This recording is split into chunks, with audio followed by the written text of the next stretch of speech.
আসসালামু আলাইকুম। একজন মানুষের জীবনে সবচেয়ে বড় অর্জন কি হতে পারে? প্রভূত অর্থ সম্পত্তির মালিক হওয়া, বিশ্বব্যাপী খ্যাতি ছড়িয়ে পড়া, কঠিনতম স্বপ্নগুলো পূরণ করতে পারা। এগুলোর কোনোটার গুরুত্বই কম নয়। কিন্তু আমরা যেহেতু মানুষ, তাই আমাদের জীবনের সবচেয়ে বড় অর্জনটি হলো একজন ভালো মানুষ হয়ে ওঠা। অর্থাৎ এমন একজন মানুষ হিসেবে নিজেকে গড়ে তোলা, যার নিজের ব্যাপারে মনে কোনো খেদ থাকবে না। আবার অন্যরাও নির্দ্বিধায় বলে দেবে, হ্যাঁ, তুমি একজন ভালো মানুষ। কিন্তু কিভাবে হওয়া যায় একজন সত্যিকারের ভালো মানুষ? কিভাবে সত্যিকারের ভালো মানুষ হওয়া কি আদৌ সম্ভব? অনেকেরই হয়তো মনে হতে পারে, না, আজকের দিনে আর পরিপূর্ণ ভালো মানুষ হওয়া সম্ভব নয়।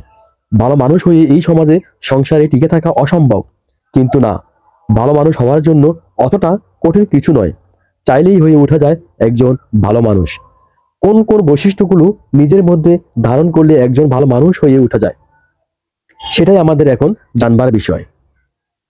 যদি আমরা ভালো মানুষ হিসাবে নিজেকে গড়ে তুলতে চাই, তাহলে সর্বপ্রথম যে কাজটি আপনাকে করতে হবে সেটি হলো প্রথমেই নিজেকে ভালোবাসতে হবে। এখন ভাবছেন, এও কি সম্ভব? কারণ এতদিন জেনে এসেছি যে ভালো মানুষেরা নিজেকে নিয়ে ভাবে না। তারা নিজেদের জীবনকে উৎসর্গ করে দেয় পরের তরে। সব সময় পরোপকারে করতে হবে মানে এই নয় যে নিজেকে অবহেলা করতে হবে, বরং নিজেকে ভালোবাসতে পারাই হলো ভালো মানুষ হয়ে ওঠার প্রথম ধাপ। মানুষ হিসেবে আমরা সবসময় চাই অন্যরা যেন আমাদের ভালোবাসে, আমাদের প্রশংসা করে। কিন্তু অনেক সময় এরকম চাইতে চাইতে আমরা অন্যের অনুমোদনের উপর অনেক বেশি নির্ভরশীল হয়ে উঠি। যখন আমরা আমাদের কাজের প্রাপ্য সম্মান পাই না, লোকেরা ভালোবাসা দেয় না, তখন আমরা হতদম্য হয়ে যাই। ফলে হারিয়ে ফেলি কাজ চালিয়ে যাওয়ার অদম্য শক্তি, অবিচল থাকার মতো দৃঢ় মনোভাব।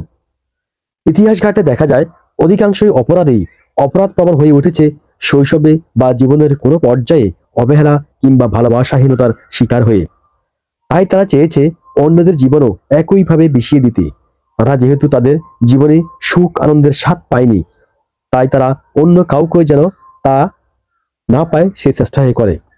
অথচ ভেবে দেখবেন, তারা যদি নিজেরাই নিজেদেরকে সর্বোচ্চ ভালোবাসতো, তাহলে অবশ্যই তাদের মধ্যে এই উপলব্ধিটা জন্মাতো যে আশেপাশের মানুষদের ভালোবাসা বা সম্মান ও তেমন একটা জরুরি নয়।